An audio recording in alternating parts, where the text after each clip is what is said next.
on RBL Bank's financial results for the fourth quarter and full year FY21. I hope you and your families are safe. Very trying. I want to definitely start by saying that. I also want to apologize for the delayed start to this, call, and also for what might come a little longish presentation this time. I am of course joined on this call by my other colleagues on the management team, who along with me will address any questions that you may all have. So at the very outset, I wish to place on record our extreme gratitude and appreciation to all our employees who have shown exemplary courage and commitment at a great personal health risk to continue to serve our customers in a seamless manner. Our primary focus has been and will be to take care of the health and safety of our employees, and the second wave has been a grave concern to me. In spite of our efforts, we've lost a few of our dear colleagues to the pandemic, especially in the last few weeks. I wish to offer my deepest condolences and support to the families in this time of need. For RBL Bank, FY21 has been the year of building resilience and strengthening the franchise across several fronts. And in terms of focus, these include granularizing both sides of the balance sheet and tightening risk filters, prudent, accelerated and additional provisioning leading to significant improvement in the PCR, reducing corporate exposures, significantly improving the asset quality and rating profile of the wholesale balance sheet in order to reposition the business for growth, rapid ramp-up of our retail deposits CASA base, significantly raising capital buffers, driving other income, particularly core fees, ensuring consistent increase in pre-provision operating profit, and therefore maintaining the earnings momentum and net income at even slightly better than previous year levels despite the impact of COVID, and of course significant reduction in cost of funds to enhance competitiveness in lending and to facilitate the build-out of some new secured loan products.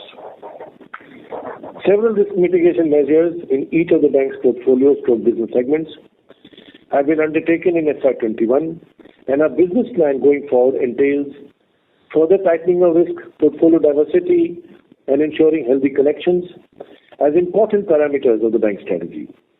We are confident of managing the future asset quality outcomes at prudential levels. We feel we are well positioned for decent growth in FY22 and beyond. Let me talk about asset quality, NPAs and provisioning to start with. Having recognized and adequately provided for the stress emanating from the identified pool of corporate accounts in FY20, our slippages during 21 were primarily almost 80% in retail, owing to the impact of the COVID pandemic.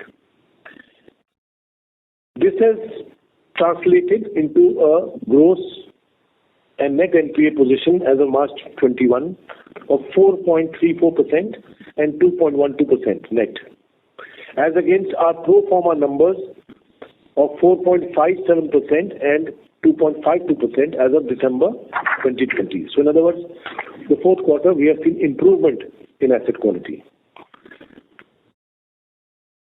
The bank has maintained the net NPA ratio as of March 21 at broadly similar levels to March 20, despite the pandemic resulting in above-trend slippages in the retail segment in FY21, which is around a little over 2% number, 2.1%. PCR, including technical write-offs, improved to 72.2% from 64% in March 20, and excluding write-offs, it is improved to 52.3% from 44% in March 20, representing an increase in PCR by approximately 800 basis points. Our plan in FY22 seeks to further improve the prudential ratios, including PCR, to well beyond 80%, including write-offs, and over 60%, excluding write-offs, respectively. Our total credit costs for the year were 2,230 crores, about 410 basis points. This includes 70 crores towards additional accelerated provisioning on our unsecured retail businesses, ex cards. In addition, we've also provided for interest on interest as per the Supreme Court order. Our wholesale advances GNPA and net NPA was 1,100 crores and 545 crores respectively. The composition of the wholesale book has been strengthened with negligible exposure to vulnerable stressed sectors. While the bank's recovery efforts relating to the previously identified stress pool of select corporate accounts were affected during FY21 due to the COVID restrictions, we are now starting to see traction from these and other accounts and are hopeful of seeing reasonable recoveries in the coming quarters. Of our net NPAs in the wholesale of approximately 545 crores, around 100 crores is from the retail group and 200 crores from the coffee group, where we expect transactions to happen in the near future. And so don't see downside on our wholesale book as a whole, except for the BAU stuff.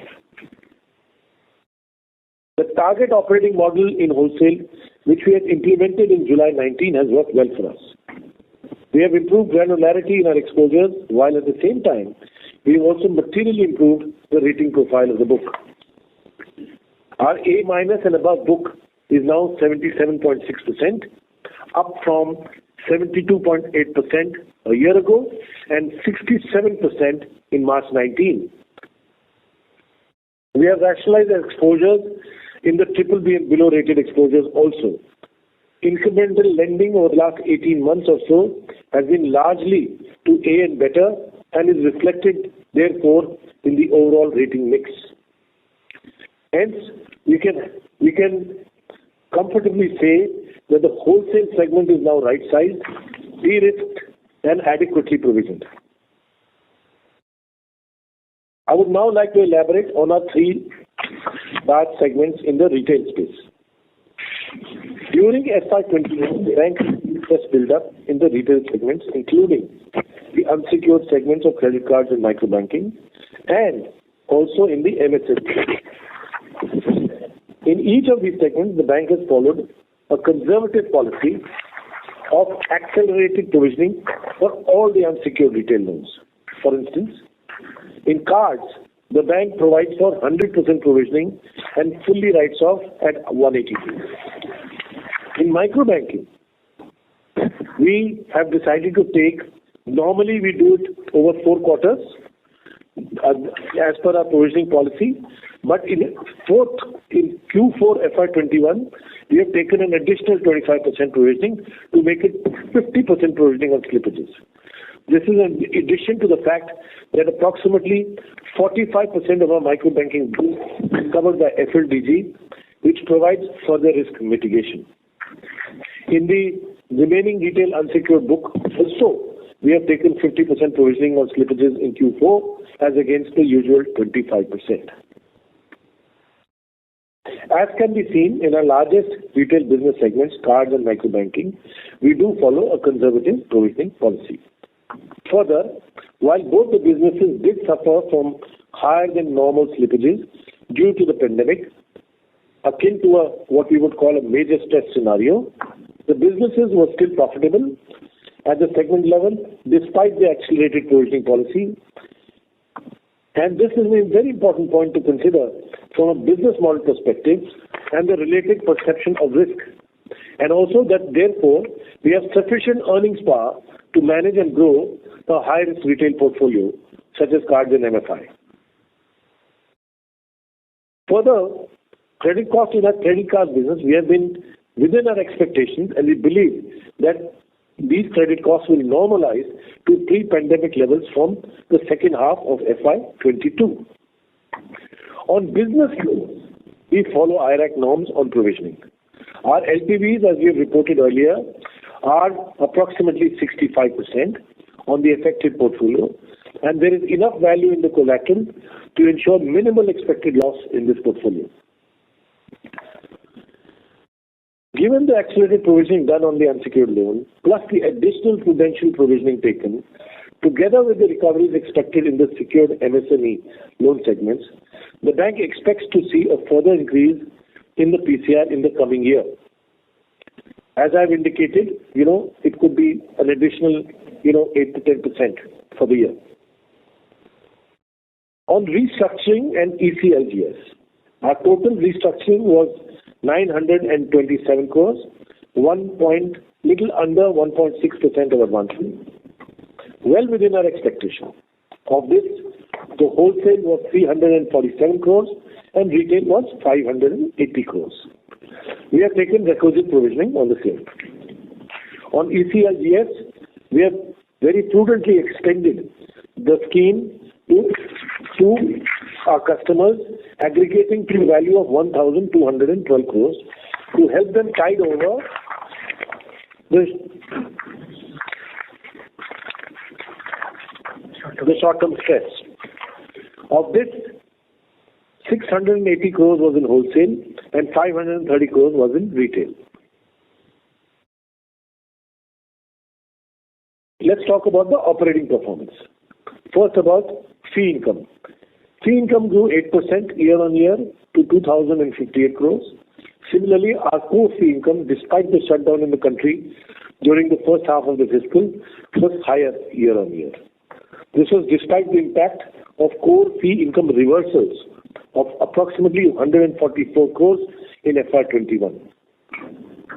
For Q4 2021, core fee income grew 40% year-on-year and 33% quarter-on-quarter to 660 crores, higher than the pre-COVID levels. Our granular retail businesses, led by credit cards, accounted for 80% of the core fee income.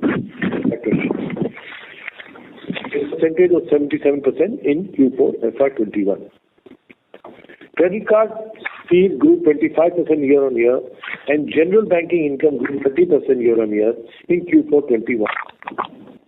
Given the bounce back we have seen in cards, together with the expansion of our branch footprint, we remain confident of expansion of core fee income in FY22.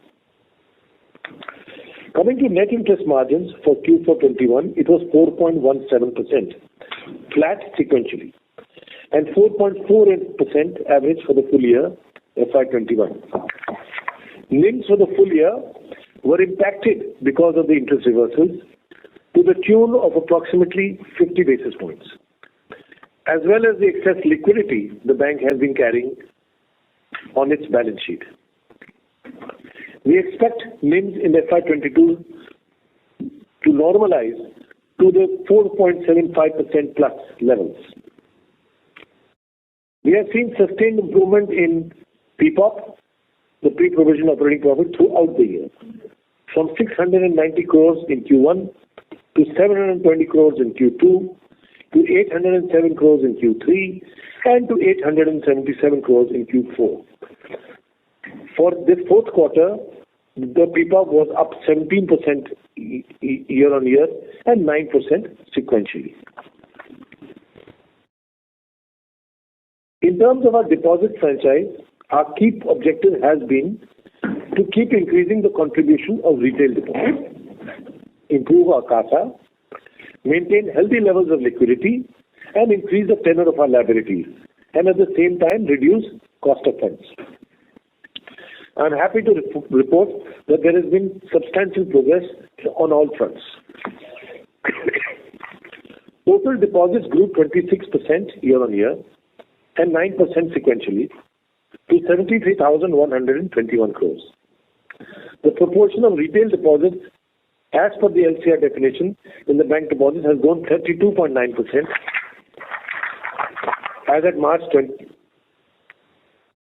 from 32.9% as of March 2020 to 37.2% as of March 2021 on a growing deposit base. On an incremental basis, retail LCR deposit constituted 54% of our total deposits raised in FY21. The daily average LCR for the bank has consistently been well above regulatory requirements, averaging 154% for Q4 21. In line with the peers, we've also reduced rates on savings and term deposits since March 2020. As a result of this and improving CASA position, the cost of deposits for the bank has reduced from 6.4% in Q4 FY20 to 5.45% in Q4 FY21. We expect continued moderate reduction during FY22 also.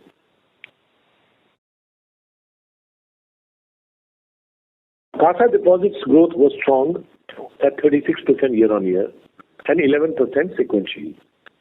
CASA percentage was at 31.8% in Q4 21 as against 29.6% same time last year. We also calibrated advances growth given the general environment, which has also helped to materially improve the credit deposit ratio. So to sum up, we have seen very robust growth into granular deposits and we expect this trend to continue going forward, even as we continue to add to our distribution both physical and digital. Having said so, let me talk about driving digital banking solutions. In FY21, the bank's focus on digital payments was to build stickier client engagement and transactions and float revenues. Some of the achievements in this space in FY21 are as follows. Onboarded 190 wholesale banking clients in the last 1 year, contributing to current account balance.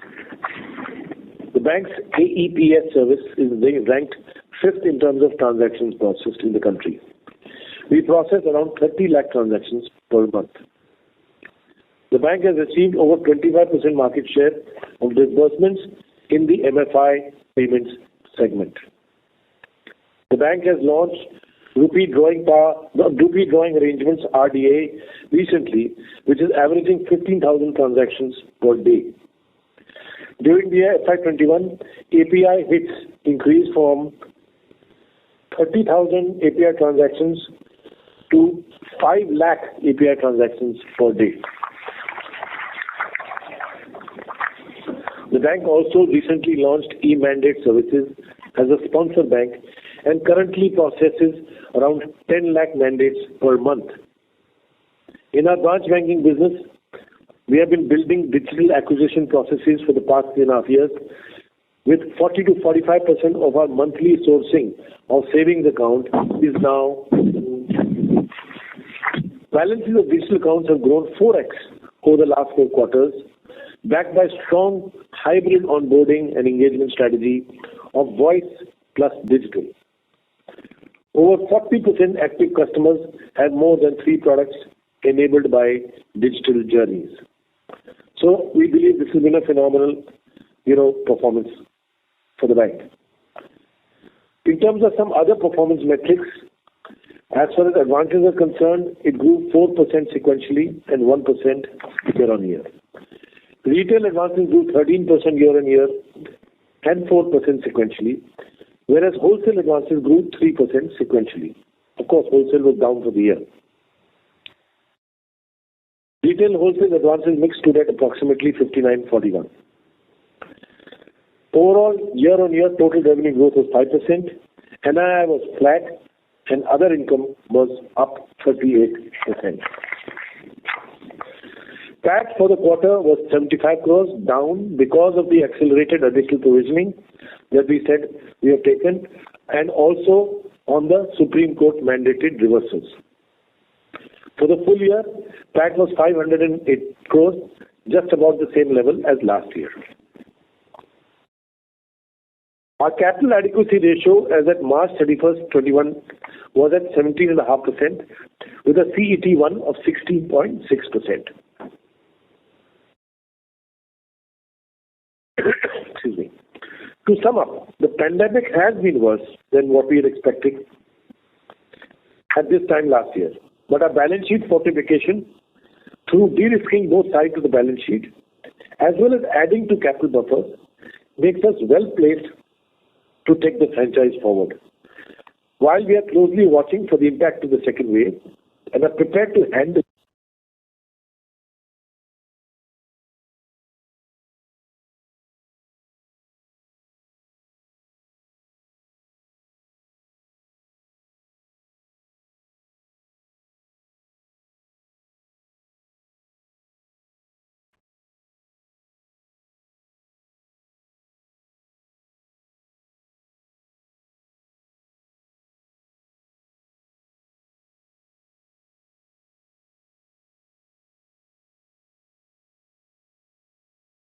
Ladies and gentlemen, please stay online while we try to redial the management.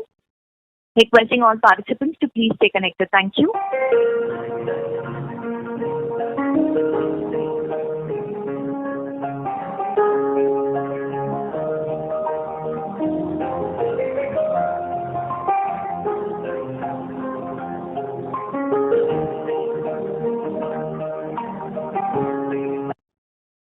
Ladies and gentlemen, thank you for patiently holding the line. We have the management reconnected. Over to you, sir.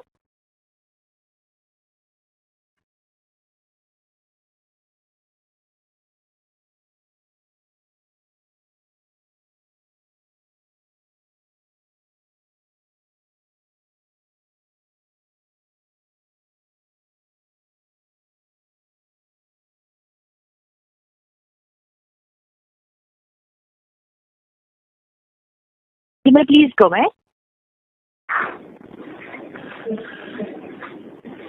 Yeah, sorry about this interruption. So I was saying, to sum up, the pandemic has been worse than what we'd expected at the beginning of this, FY21. But our balance sheet fortification through de-risking both sides, as well as adding capital buffers and keeping our revenue engines going, makes us well placed to take the franchise forward.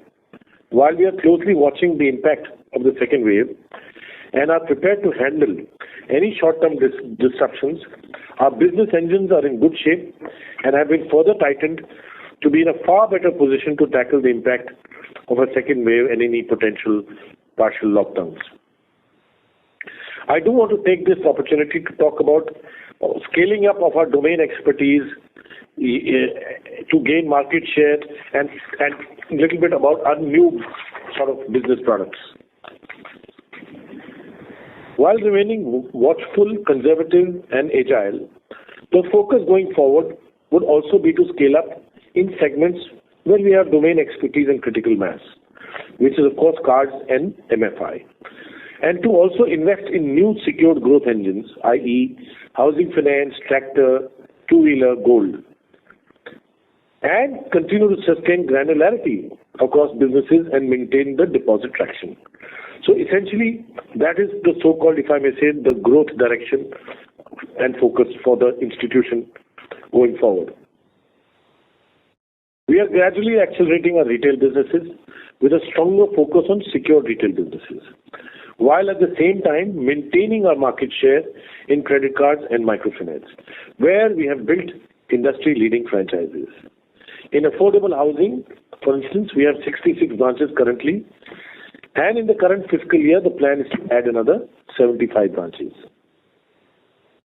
Just to give you some more information, we ended the year with 1,669 crores of home loans through both self-origination and selective portfolio purchases.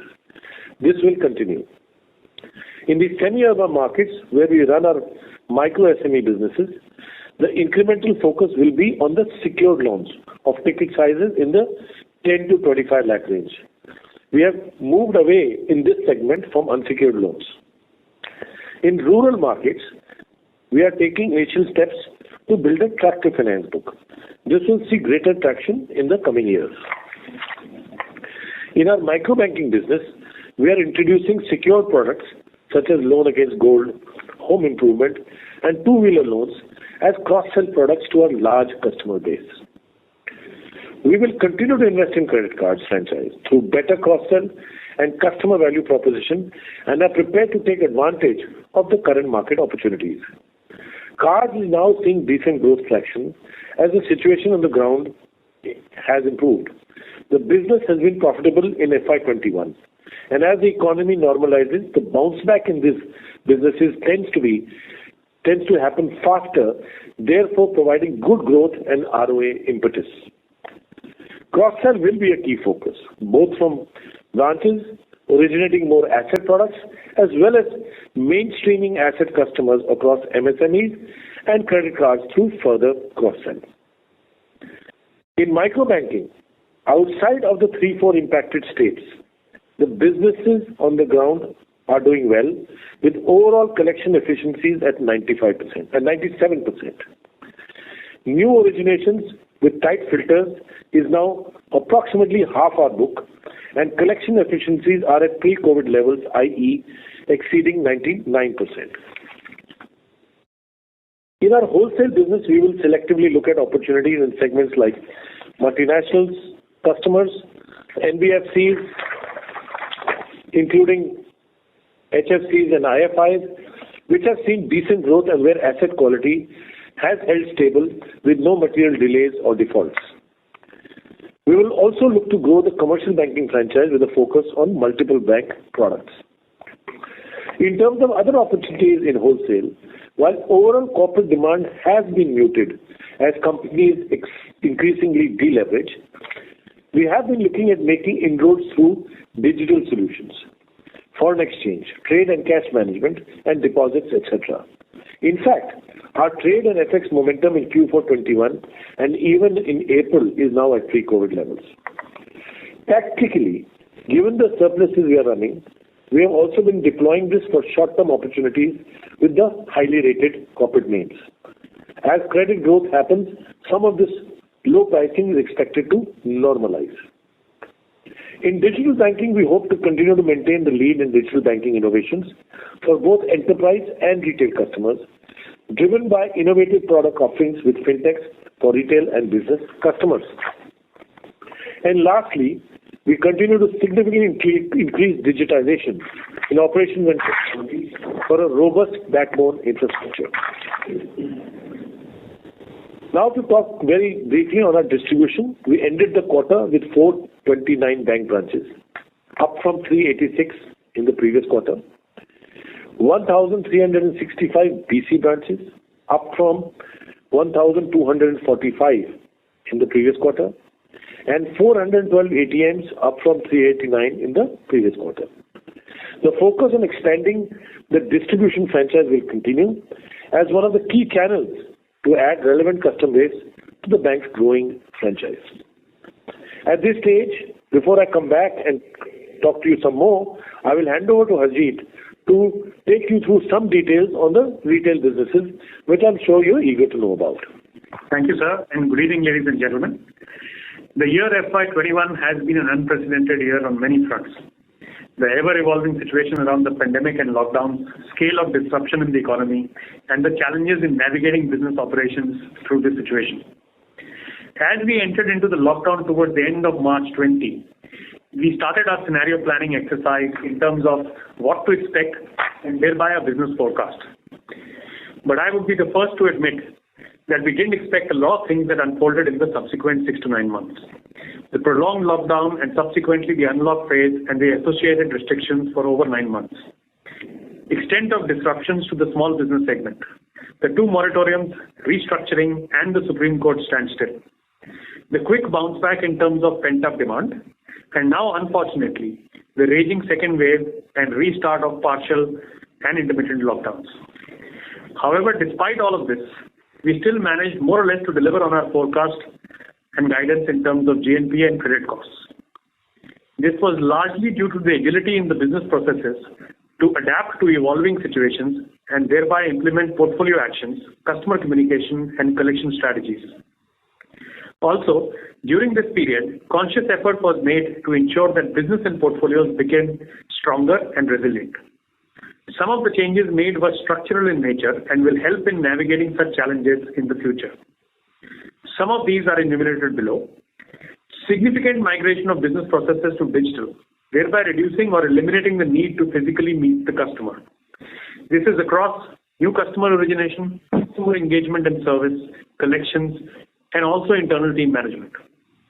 Ability to quickly scale up business origination run rates the moment external risk environment is conducive for growth, and this despite tightening the acquisition risk filters. Ensuring existing portfolios are more resilient to future shocks. Part of this is due to accelerated flow-through to losses of weaker segments during this pandemic, but a large part is on account of the ever-growing contribution of the new business booked, which is superior in risk quality based on learning so far. The analytical risk models, forecasting models, etc. today are much richer, factoring in the actual performances seen during the stress period. Ability to run collection operations digitally. bringing down cost run rates quite appreciably in FY21. Not only because majority of the costs were variable, but also a lot of reimagining of cost structures through zero-based budgeting and altogether eliminating some costs. So, for example, today in our cards business, we are acquiring customers at pre-COVID run rates with much tighter acquisition filters. Our salaried contribution and geographical distribution in new acquisition is more than the portfolio average. We've also brought down our risk appetite measured through leading indicators like the 6 MOB 30 plus from 3.5% to 3%, and accordingly risk scorecards have been adjusted. Spends are higher than pre-COVID level run rate. March 21 versus March 20 is higher by 28%. Spends per active cards are also up by 8%. We have seen customers remain engaged throughout this tough time, while changing their proportion amongst category of spends as per their needs. Overall, we have gained market share in spends by 30 basis points year on year and are at 4.7% and have clocked slightly higher spends in FY21 over FY20 despite the lockdown. We now have a better understanding of how different risk segments perform through extreme stress, and hence these learnings are built into our risk models guiding portfolio build-up.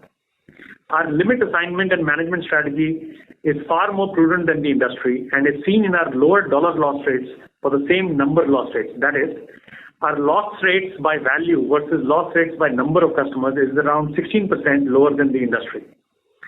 Details on our limit allocation are shared in the investor deck. Therefore, despite apprehensions that a card portfolio was not seasoned enough or did not have enough contribution of internal bank customers, the portfolio has performed equal to or better than the industry throughout this extreme stress phase. Similarly, in microbanking, in the last 1 year, we've been able to evolve processes enabling us to seamlessly manage branch operations and customer engagement across 1,200 plus branches across 15 districts. We've been able to significantly strengthen the collection operations, especially the ability to collect in the absence of center meetings. We've been able to engage with the 3.3 million customer base every month consistently on phone through our loan officers. This has enabled them to collect through center leaders or individually from customers whenever center meetings have not been possible due to COVID restrictions. Our onboarding and other branch operations have now completely moved to digital, and customer identification is through biometric Aadhaar, thus reducing instances of fraud, ringleaders, etc. So all in all, while we have seen increased stress, especially in a few impacted states, our microfinance portfolio has performed much better than the market. Our 90 plus DPD portfolio as of Feb was at 2.5% as compared to 5.35% for the market as published by the credit bureaus. Therefore, to sum up, we have been able to fortify our businesses during the last 1 year, and they are far more resilient to navigate the second COVID wave and subsequently quickly ramp up as and when the opportunity presents. I would now like to talk about the performance of our businesses in Q4 FY21 and some of the trends we are seeing. Let me start with credit cards. We issued 3.82 lakh new cards in Q4 versus 3.5 lakhs in the previous quarter. Overall in the year, the new card issuance was at 9.8 lakhs versus 14.5 lakhs in FY20. Market share in terms of cards in force was at 4.7%, up 10 basis points year on year. Spends continue to be strong and were at 9,170 crores in Q4, up 6% quarter on quarter and 10% year on year. For the full year, spends were at 29,500 crores, slightly higher than FY20. Per card spends and active rates further improved over Q3 FY21. We have a restructured book of only around 274 crores, which is 2.2% of our cards book as at March end. Of this, rupees 50 crores, which is 0.4% of the book, is in the 30 to 90 DPD bracket. GNPA as at Q4 end was at 5.5%. Credit cost was at 10.4% for the full year versus 7.6% for the 9 months FY21 and is in line with our estimate at the beginning of the year. We also think customers start paying back their dues even after they've been classified as an NPA, post the vacation of the Supreme Court of interim order. Of the total GNPA of 5.5%, 1.3% of customers have been paying one or more dues. So the 90 plus DPD is at 4.2% versus GNPA of 5.5%. However, we continue to carry NPA provisions on these as well. We believe that GNPAs have peaked and will start coming down from the next quarter as we write off the impaired book. Credit costs will remain elevated for another quarter, or maybe two, depending on the impact of the currently raging pandemic, and then we will see it coming down to normal levels over the rest of the year. We today are the 5th largest card player in the industry and are confident that we would continue to grow in this business in a prudent manner and maintain or grow our market share. We continue to add more partners and channels and further develop our businesses. Technology continues to be the backbone of our success, with digital and instant customer journeys for new acquisition, plus a rich and consumer-friendly card management app, which is used by more than 2 million customers. Let me now talk about microbanking. The microbanking book saw a growth of 6% over the previous quarter and 11% year-on-year. This was despite negligible disbursements in the 4 impacted states of Assam, West Bengal, Maharashtra, and Punjab. The collection efficiency improved further and was around 97% on an average for Q4 FY21. The new portfolio, which is around half of the total book, continues to perform at over 99.5% collection efficiency levels. We are still being watchful in the 4 impacted states and will look for clear signs of improvement before we start doing incremental business there. GNPA for the quarter was 3.67% versus 2.7% in the previous quarter and came in lower than the 5.5% indicated earlier the previous quarter. Credit costs were at 2.37% versus 2.5% indicated earlier. This was largely on account of improved collection efficiency. About a third of this impaired portfolio is covered under FLDG. However, as reported last time, the phenomena of erratic payment behavior by a certain set of customers continues, with them missing 1 or 2 installments and then paying again. Therefore, they continue to remain in delinquent buckets. This, coupled with the situation in the 4 impacted states, indicates that we may see GNPA levels remain elevated in the next year. However, as compared to the industry, the 90-plus DPD numbers for the RBL Bank portfolio are at 50% levels of the industry as of Feb, as per data from the Credit Bureau. More information on this is given in our investor deck. We continue to closely work with our customers through this period and continue to lend in markets which are not impacted. Our focus in FY22 is going to be to deepen relationship with existing customer households and offering a range of products from deposits to home loans, two-wheelers, and loan against gold. Our deep branch distribution across 415 districts in the country is our strength, which we intend to leverage as we grow this rural portfolio. Now on to business loans. The small business segment continues to be impacted, though we did see business volumes start to pick up in the last 3 to 4 months.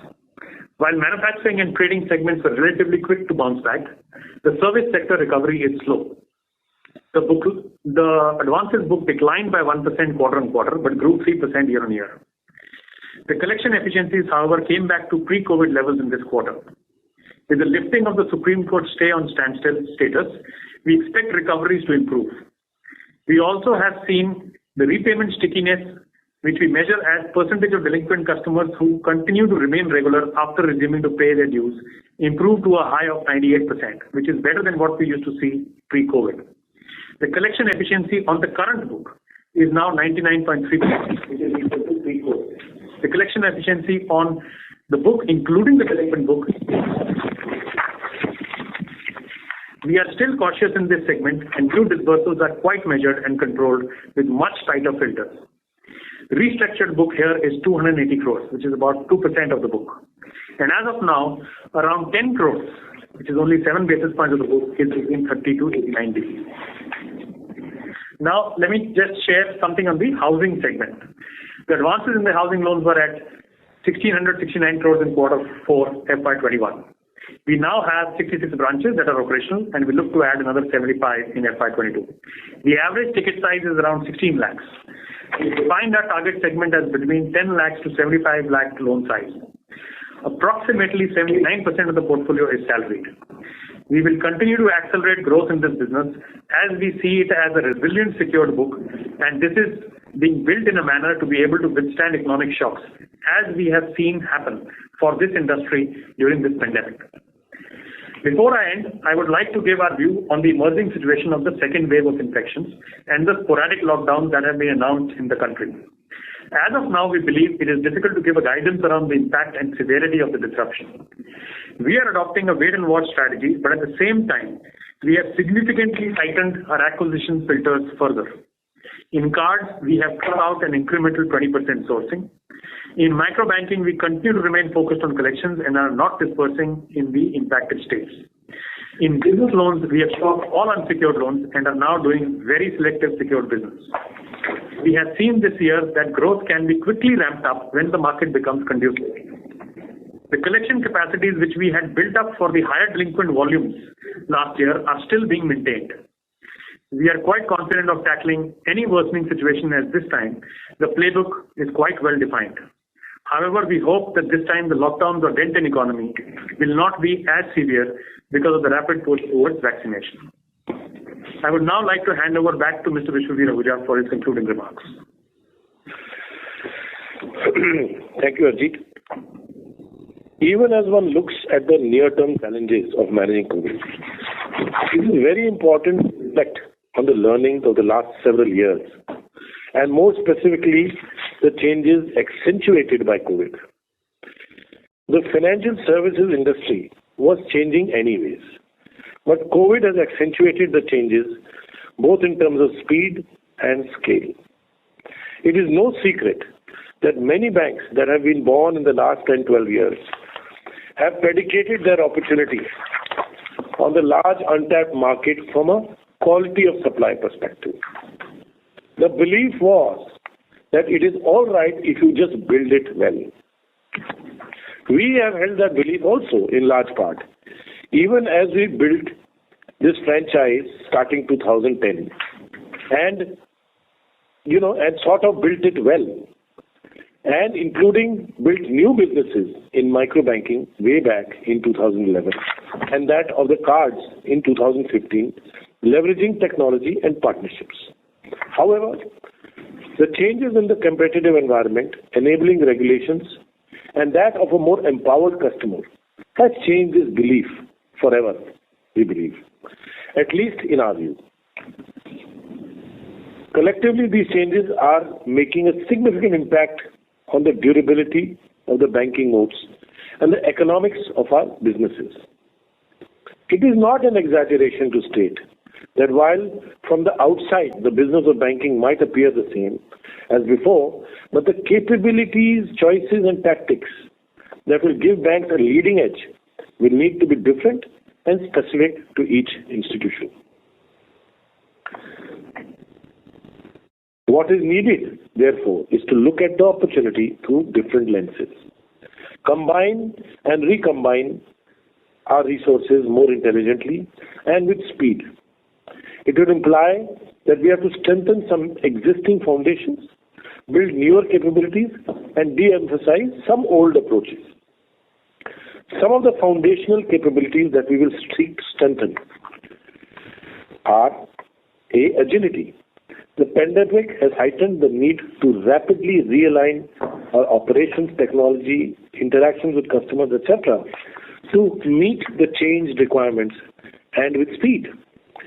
While the pandemic will certainly be behind us one day, this organizational muscle will be very important. B. Use of technology and data. In many of our businesses, we were always tech and data first, but this has now become almost a base level requirement across origination, risk, and customer engagement.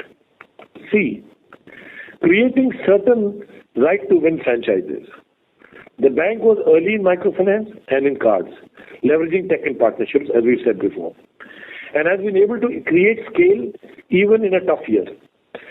These businesses have remained ROA positive. This will be our constant endeavor.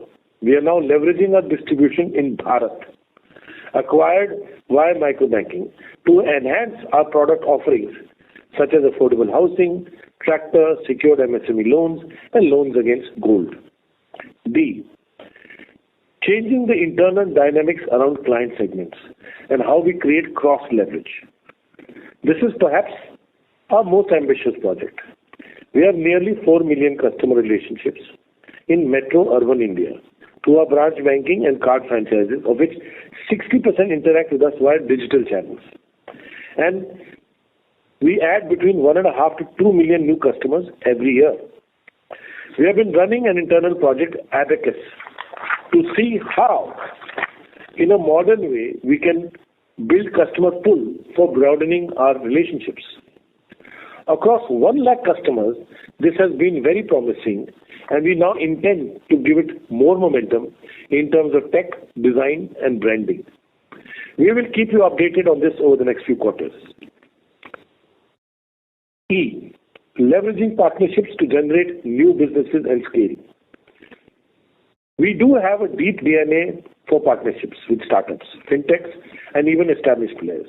This we have demonstrated. This philosophy permeates most of our client segments. Our belief is that customers of financial services will use the bank services not just through branch and now the app, but also through our partner ecosystem. Embedding our services through these partners will allow us to expand our customer acquisition at lower cost. And now, a few risk management principles that we will adhere to. A. Granularizing deposits, reduction of cost of funds. B. Reasonable diversification of asset businesses across secured and unsecured, reducing concentration risk. C. Maintaining strong capital position throughout. D. Increasing PCR over the next years to the better industry standards. And E. Improving earning diversity and predictability. I stop here. With this, we will now take questions. Thank you very much. Ladies and gentlemen, we will now begin the question-answer session. Anyone who wishes to ask a question may press star and 1 on the touchtone telephone. If you wish to remove yourself from the question queue, you may press star and 2. Participants are requested to use handset while asking a question. Ladies and gentlemen, we will wait for a moment while the question queue assembles.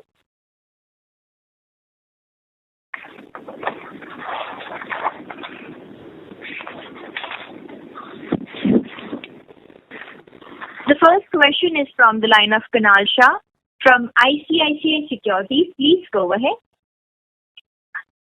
Yeah. Hi, sir. Thanks for taking my question, and hope all safe and healthy with everyone in the bank. So firstly, in terms of the, maybe we have mentioned in terms of the strategies of, say, granularization as well as in terms of PCR. But do we have any buffer now currently? Have we utilized any of it in Q4? And what is the contingency or provisioning buffer that we have on the balance sheet currently? So, Kunal, what we did was we accelerated the provisioning on unsecured retail businesses, and we've also provided for restructuring, which is yet to get implemented. So essentially, to that extent, we are not carrying anything forward in terms of expected provisioning on the current book. We are not specifically carrying anything additional in terms of COVID provisioning. What we have done is we have taken additional provisioning on our NPLs.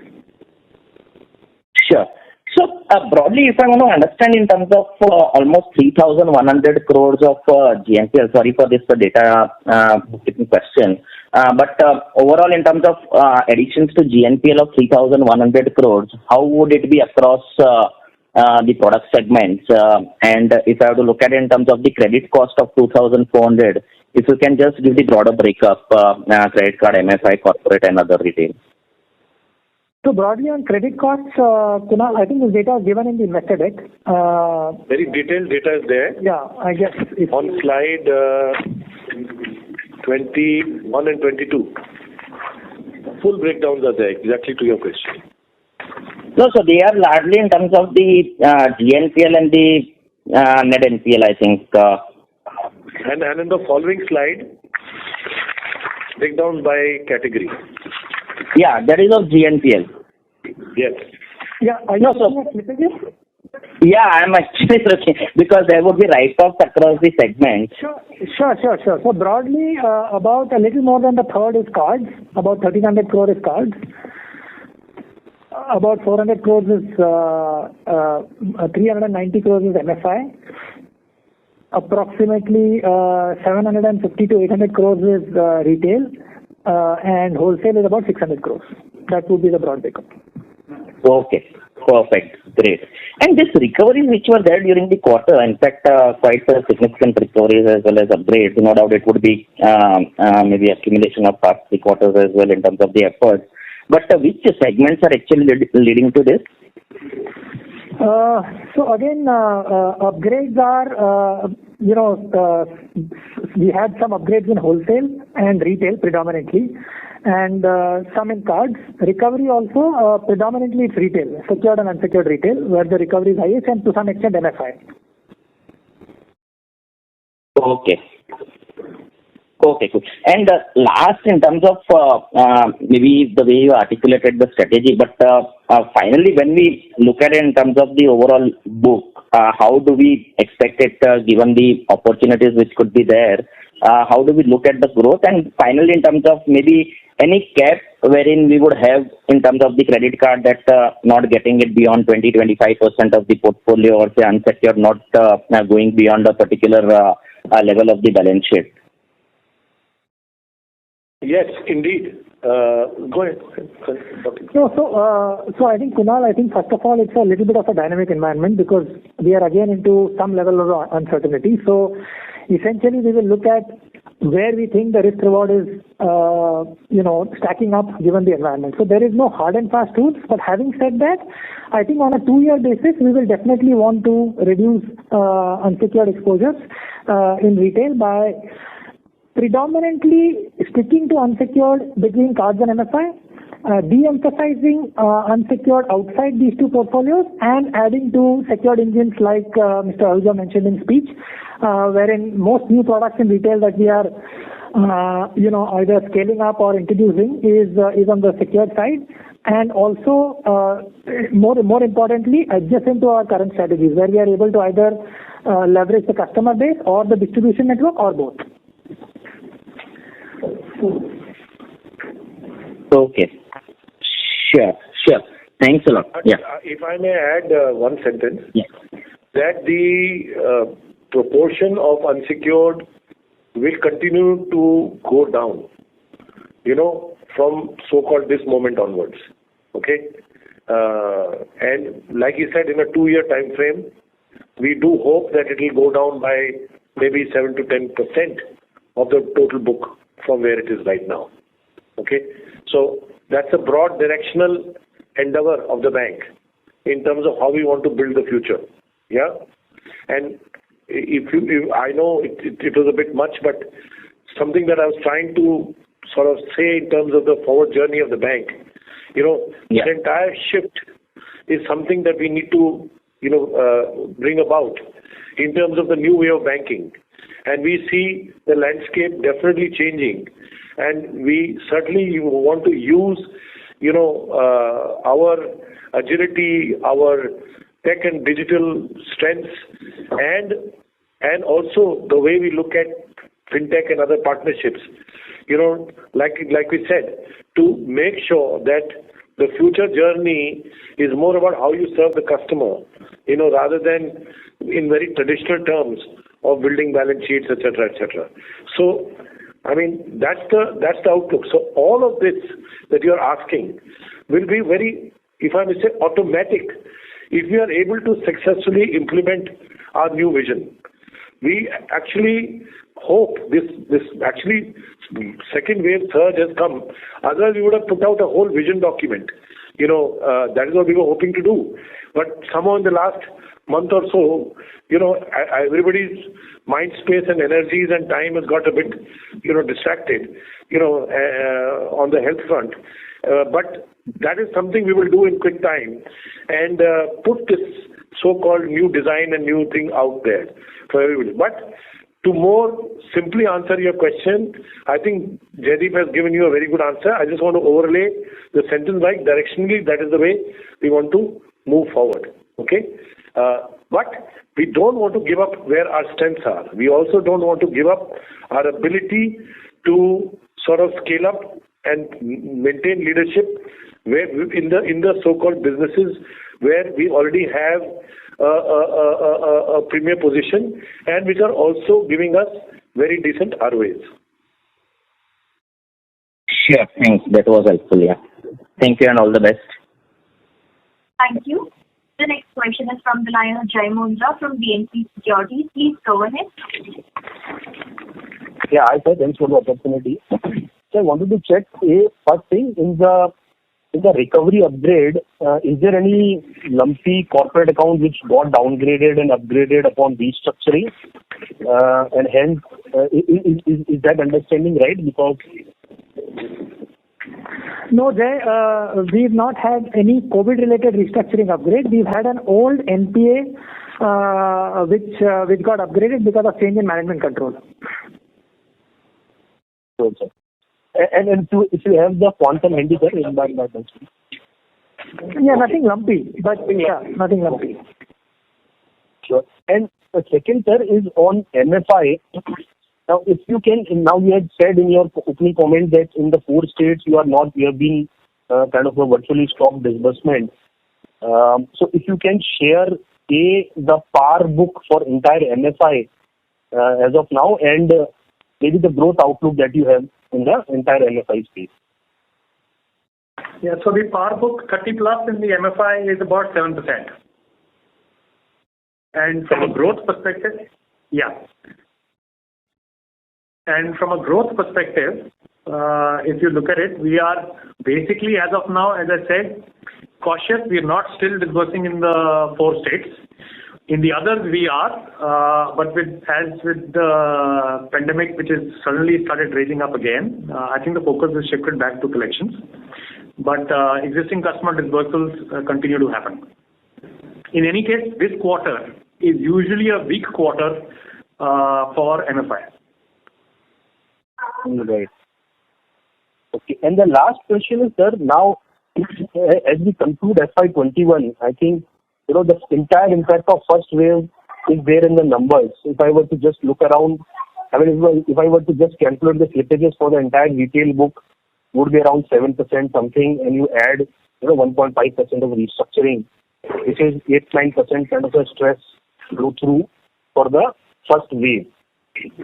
Now, early times, but still, would you hazard a guess that howsoever serious or severe may be the second wave, but the impact should be lower than the first wave, at least for the retail portfolio, or how would you think the second wave versus first wave impact? Yeah, so if you see, when I was speaking, I was trying to say the same thing, that there are 2 things which we've done. One is that the existing portfolio has become far more resilient, and the credit quality has gone up, partly because the weaker segments have gone out, and also because the entire new acquisition which has come in is performing much better and is holding up, whether it be the cards business space or the loan space, retail loan space, or the microfinance space. And the same, even today as we speak, when we saw signs of the second wave coming in, we further tightened the acquisition filters. So the other thing I think we need to keep in mind is that when the lockdowns happened in, let's say, end March, the first 1 or 2 months everyone was taken by a little bit of a surprise, and therefore then one put in one strategies and therefore got into the act. But now I think the operating manuals and the processes are fairly well laid out. You know when a lockdown happens in a particular place, what is to be done, what operating procedures are to be put in place. So we are far better prepared to be able to handle this. So if you keep this in mind, definitely the second wave impact should be much lower. And also one needs to be at least hopeful that the second wave duration will be much smaller because of the increased vaccination rates which are supposed to be happening right now as we speak. Right. Thank you so much, sir. I will come back in this. Thank you. Thank you. The next question is from the line of Rakesh Kumar from Systematic Group. Please go ahead. Hi, can you hear me, sir? Very clearly, please go ahead. Okay. So my question is pertaining to the wholesale book.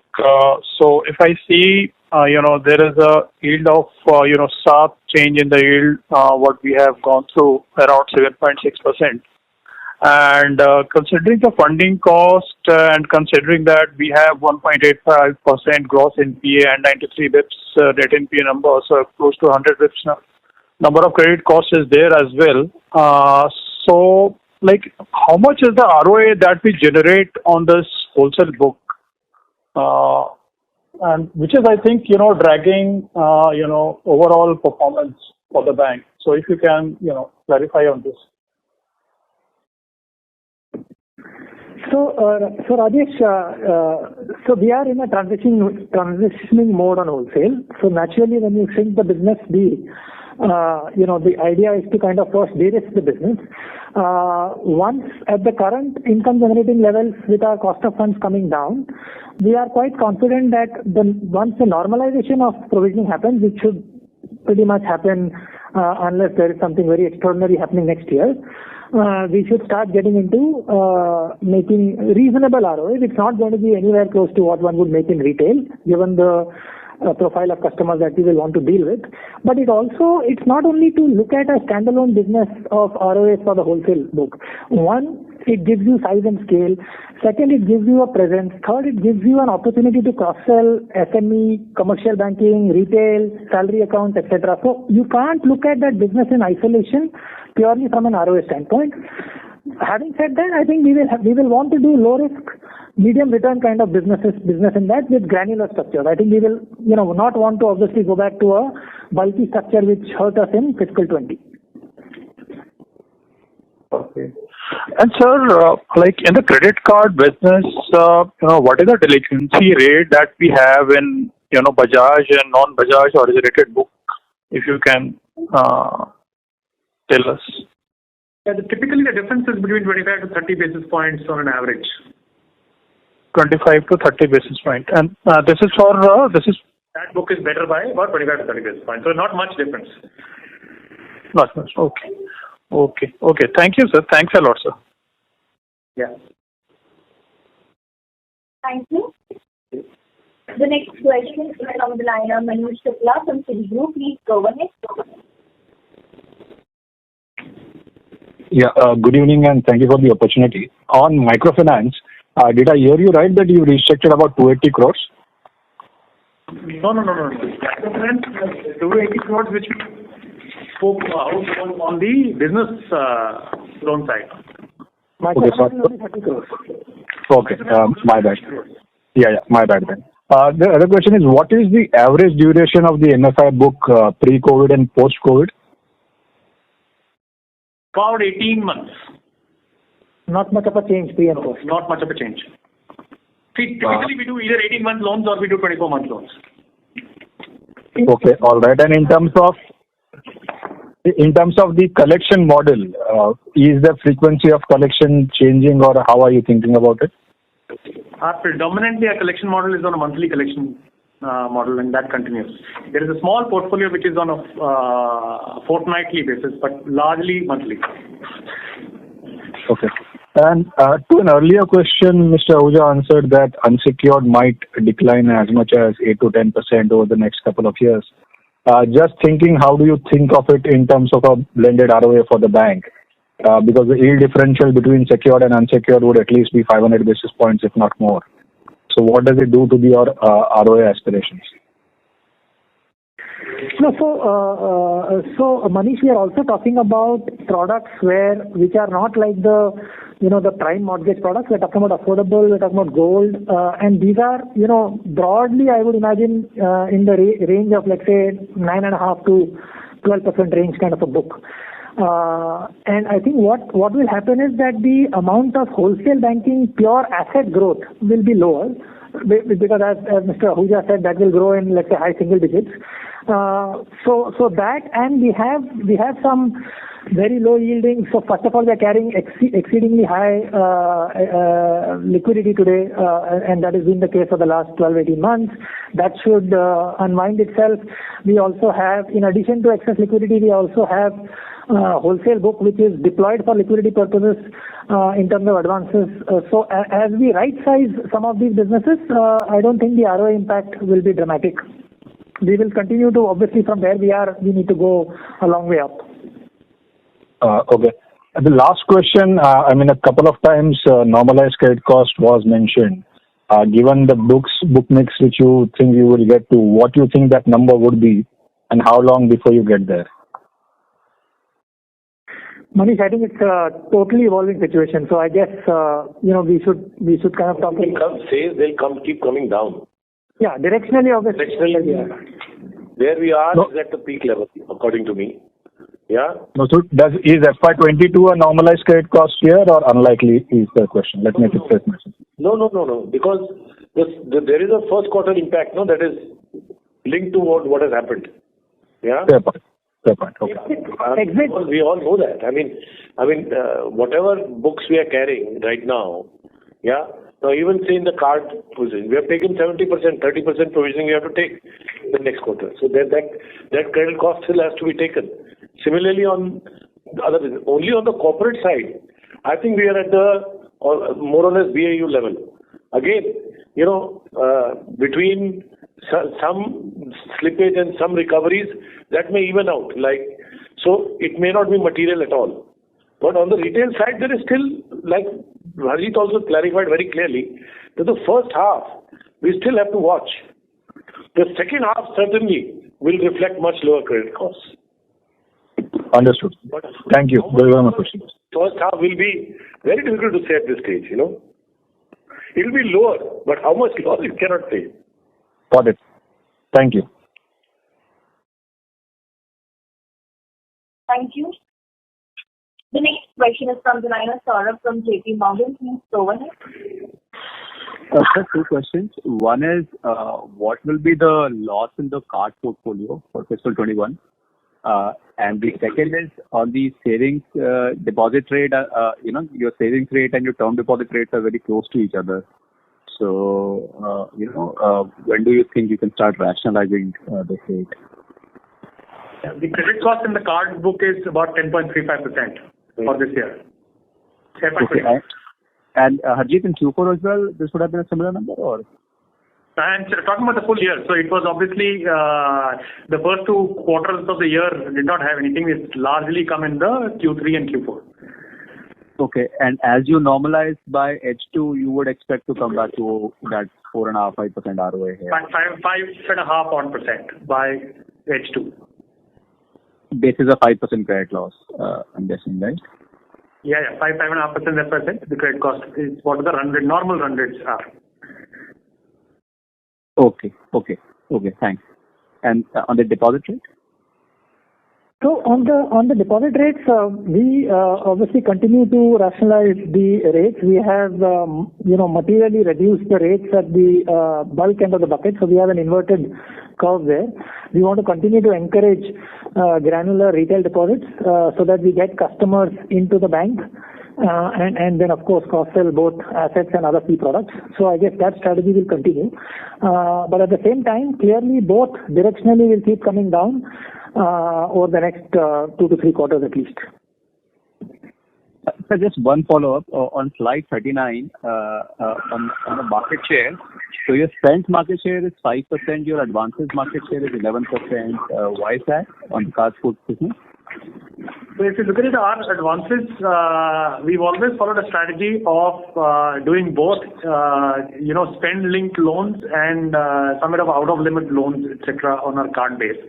Objective being to try and maximize on our earning book. And therefore, you see this correlation where the spend, the advances market share will always be higher. We, along with 1 or 2 market-leading players, do have a higher, let's say, advances per customer, which we run with because of the strategy we just mentioned. Okay, so this is basically the EMI loans, right? That is right. That is correct. That is correct. And what will be the mix between the revolves and the loans? So the revolve rate, if you look at it on slide 40.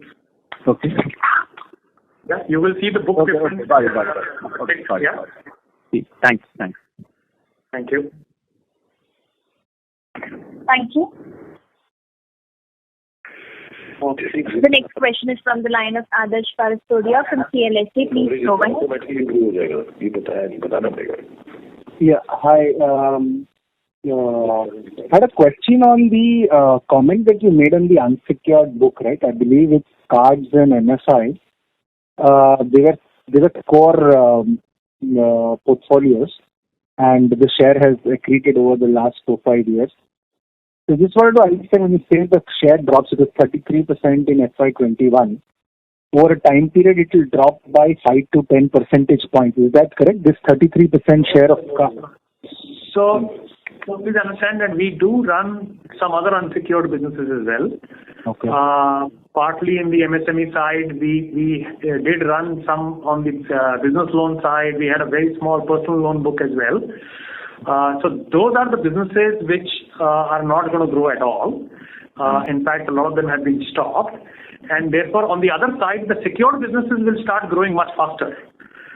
Because when we start doing things like mortgages, the tenors are long and the book stays longer, and therefore the growth in the book is that much more. And that is how the mix will change. So these comments have nothing to do with how we look at on a forward-looking basis the cards or the MFI portfolio. They still remain as core entities. Yeah. As we said that we will continue to grow in these businesses, and our market share will be either maintained or grown. Yeah, so let me step in here. I think it's been misunderstood. If you take the bank as a whole, there is a certain percentage of unsecured. That has several components, 2 of which are cards and MFI. And then there are 2-3 other components coming from the retail part. And there is some component coming from the wholesale part also. Yeah. There are many times where you, even on the wholesale side, you do unsecured for certain names. When you want an entry into a company, initially for few months you stay unsecured before they bring you into the consortium and things like that. Or you may do short-term lending to public sector companies which are, usually unsecured. So there are many components to unsecured. Overall, the proportion of unsecured for the bank as a whole, the comment I made was in that context, that shall come down. And within that category, we are going to directionally bring down wholesale unsecured and these 2-3 components of retail unsecured, which Harjeet just clarified. But as far as cards and MFI are concerned, these are our pockets of strength. These are our, businesses where we have strong competitive positioning, and these definitely are our growth businesses also. So there will be a rebalancing of the portfolio from that point of view, overall leading to a reduction in overall unsecured versus the total. Does that clarify? Partially, because I would still believe that cards and MFI is 33% of the portfolio and they remain growth portfolios. So difficult to, until unless you tell me that cards and MFI are not going to grow or some parts become defocus areas. Mathematically, I find it difficult to add up to the fact that, because this 33 is a very large number and it's specific to us and obviously the strength areas. So I don't see how we get a because or if you can broadly tell me out of, like, say, the book, right, 33, as I said, is cards and MFI. What percentage would be of the portfolio would be other unsecured, right? Be it sitting in corporate, be it sitting in retail X cards. So 33 is cards and MFI unsecured, which is clearly growth focus areas. Yeah. The ballpark number is good enough. No, I can answer that question. So there is a significant portion sitting in wholesale. Okay, right now. Okay. And that is something that will certainly be de-emphasized. Yeah. Mm-hmm. So, and has been de-emphasized already. Yeah. So you will see that number pair off. I think easily a 5% overall reduction on the balance sheet will come from there. Okay. Without touching card growth. Yeah. So that takes care of most of what I said. Right now, and on the retail side, 3% is what Harjeet was talking about the piece that we don't like. No. So Got it. a 4 or 5 there and a 2.5, 3 here is about 6-7%. And that's all I was talking about. Got it. Okay, so you say that it's got it. Now that part is something that comes off very sharply because either you've stopped or you are going to let that business run off very soon. Correct. Got it. No, this is thank you. Thanks for clarification. Yeah, also keep in mind that, the last 1.5 years, business loans, which was our secured engine, because of the economic conditions, almost 1.5, 2 years, has not been growing very aggressively. And that's been a conscious strategy. But now when home loans comes in, which is largely to the salaried segment, that is the segment which will therefore grow fast, and therefore will be able to fill in that secured gap, which was to some extent in the last 1.5 years, growth was missing. Yeah, Arjit, the only point that is that with our cost of fund differential versus a lot of peers, right? And the point was raised in one of the last questions. Barring this 33% book, which is cards and MFI, where blended yields would be 18-20%. Rest is the migration is so sharp towards secured assets, and obviously from a credit side, it's okay. It's good, but I don't know what gives you an advantage to be in those businesses per se, right? Like why, some of the low yielding businesses really require presence of low cost of funds. Otherwise, it makes very little sense to do those businesses. So I'm just trying to understand that then the 33% is only the profitable part. The rest actually will become, it was low ROA and it will become even lower ROA, right? In a normalized business case. Yeah, no. So understand that when we talk of housing, what housing are we talking about, right? The reason we got into housing at this stage is, one, we've defined the segment which we are getting. So we are not getting in the 7% interest rate housing. The second is that we have roughly about 150, 160 small town branches is where this housing is going to come from. So we are talking about very granular level of housing where interest rates today also run in the 9.5, 10.5, 11% kind of range. That is the housing which we will build, and the reason we are building that and where we have an edge is the fact that we have a distribution. There are not too many large banks which play. There are few HFCs which play there, and that is the competition which we will be faced with. So there is a space which we believe we can make an entry into, and there is a right to win which we see there. We are not therefore talking about getting into the bigger cities, the top 30 cities, and therefore operating at the, let's say, 1 crore, 70 lakhs or 2 crore housing levels at 7%. That is not where we are getting it. And also, we have about 50 basis points room on the cost of funds. Yeah. And I think one more point I want to make is that given the trajectory of the profile of the deposit franchise, the way it is turning out, easily within this coming next few months, we have the potential of reducing cost of funds by another 40 to 50 basis points easily. So we've reduced by 100 basis points, in this last 10, 11 months. And I think there is easily, and as we have been dropping rates, we have been seeing actually the deposit accretion on the lower granular retail side not only not be negatively impacted, on the contrary, as you can see in all our ratios, the flow has been even stronger. So we do believe that there is continued scope to keep bringing them down quite immediately actually, and not in any way decelerate the growth of the granular deposit base. So the cost of funds gap is getting bridged, and I believe very strongly that in the next few months you will see, that getting bridged some more. And, also we are managing the credit cost side much more tightly. So ultimately, our entire, this thing is becoming more competitive from that standpoint. And, we spend a lot of time talking about our digital platforms and those aspects of our business, which also bring down acquisition costs in other ways. And there we do play successfully already. And that is another area of significant competitive strength and ramp up for the bank. So you have to take it all in totality in terms of what we are saying. Got it. This is helpful. Thank you. Yes. Thank you. The next question is from the line of MB Mahesh from Kotak Securities. Please go ahead. Jaideep, a question for you. In the initial part, you had indicated that the overall slippages was about 1,300 crores. And Harjeet mentioned that the total provisions made on the card book was about 10.5%.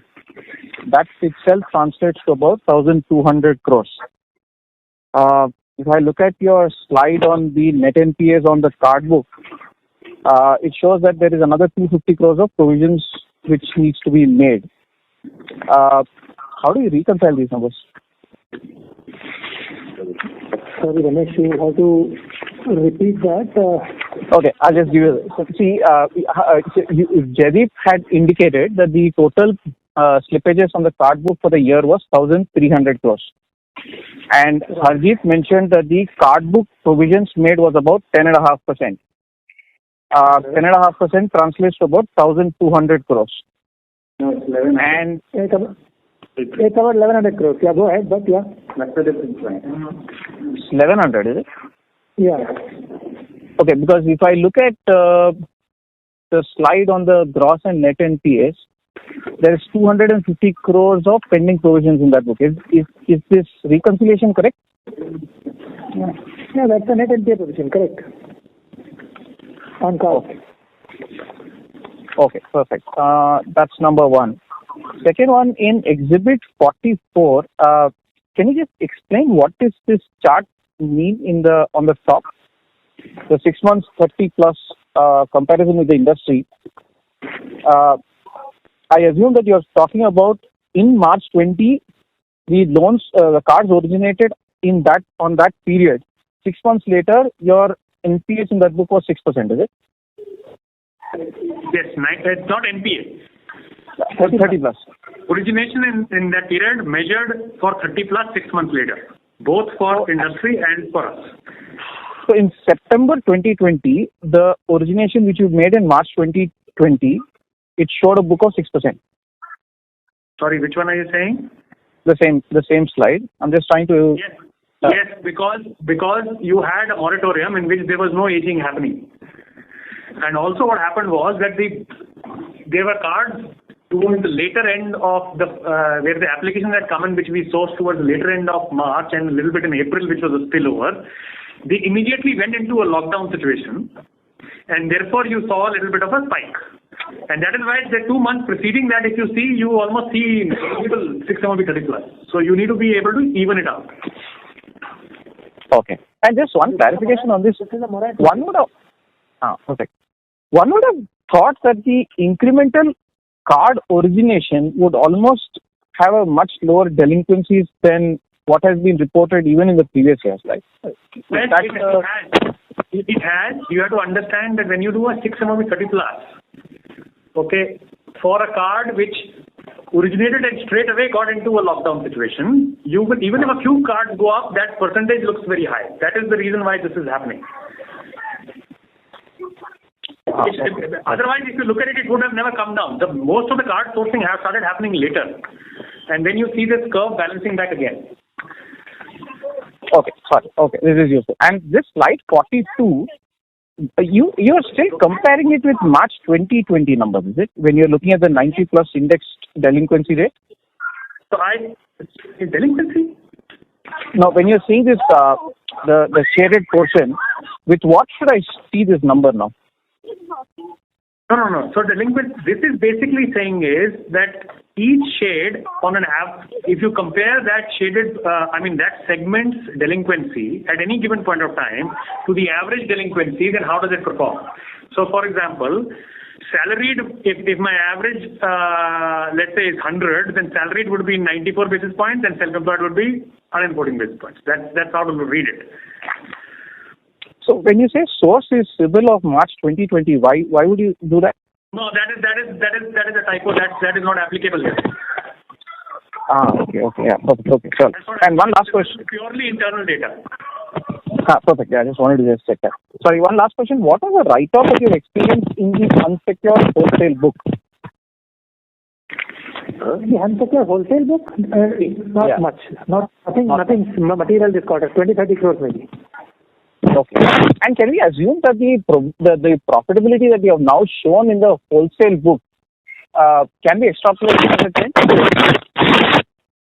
Sorry, what's the question?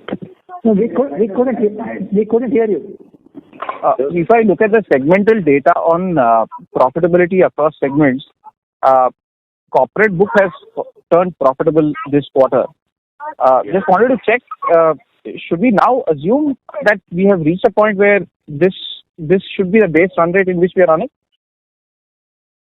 I would say perhaps better, because we are expecting some old recoveries to happen also now shortly. There is some recovery noise here, but on an average, yes. Okay, perfect. Done. Thanks a lot.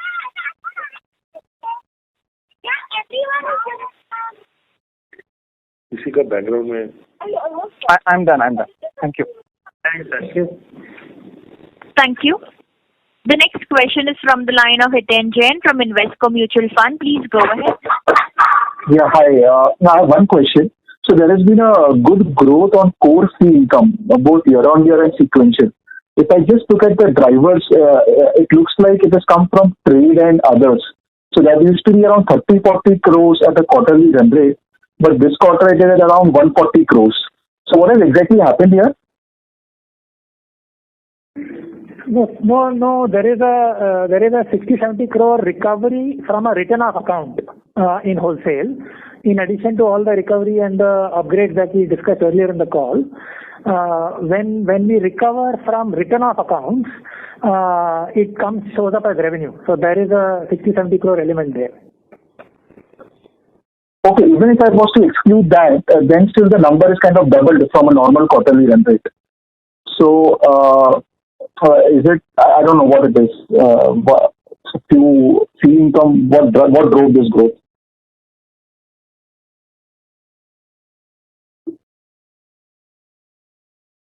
Ladies and gentlemen, requesting you all to please stay online while we reconnect the management back to the conference. Requesting you all to please stay connected. Thank you.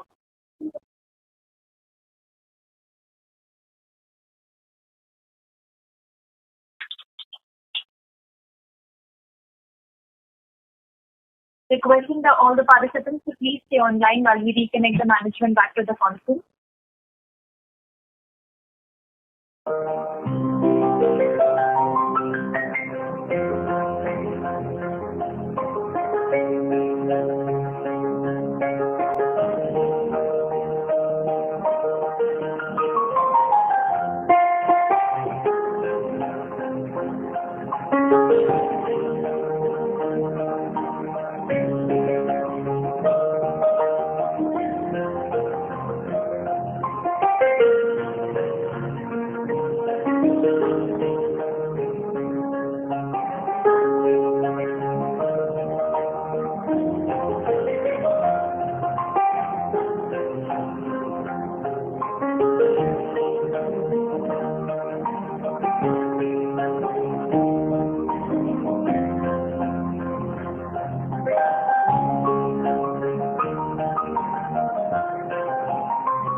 Ladies and gentlemen, thank you for patiently holding the line. We have the management reconnected to the call.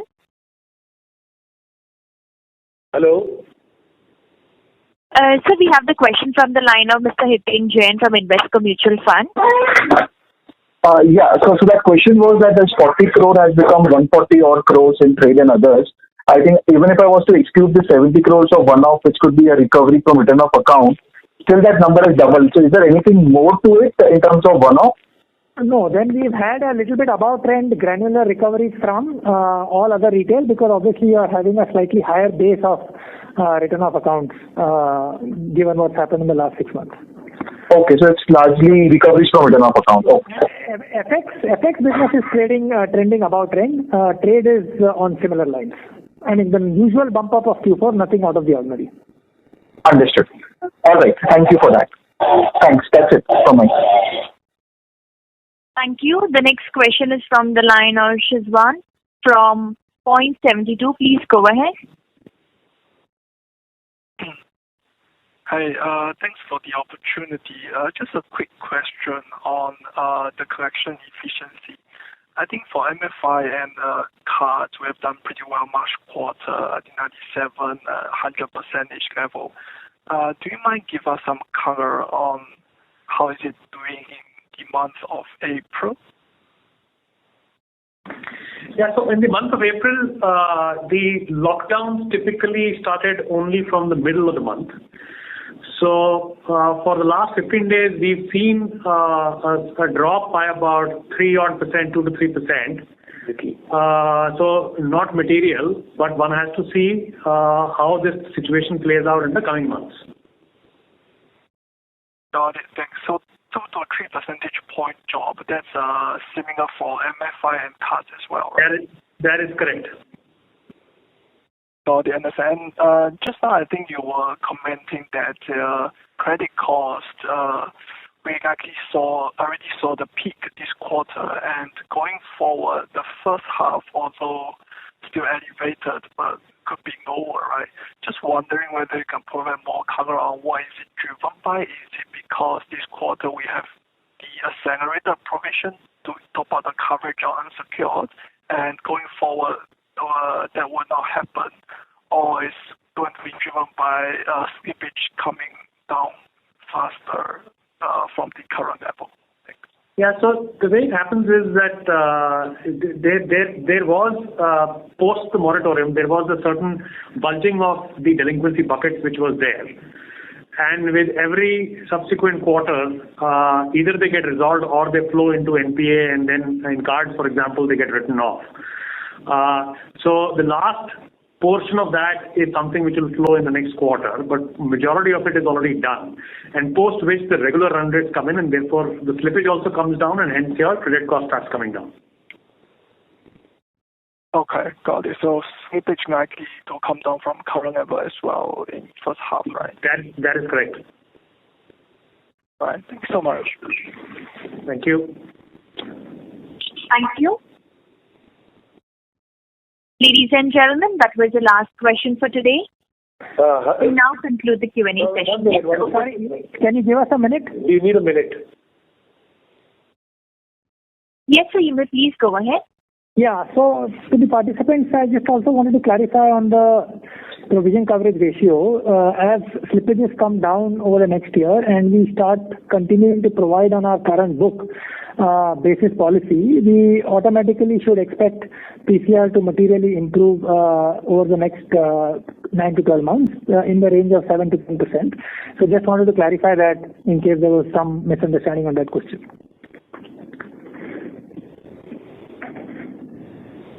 Yeah. Thank you. Yeah, that was the last comment. Yeah. Thank you. So can we conclude now? Yes, please. Thank you. Yes. Thank you very much for everyone to be attending the call. Thank you.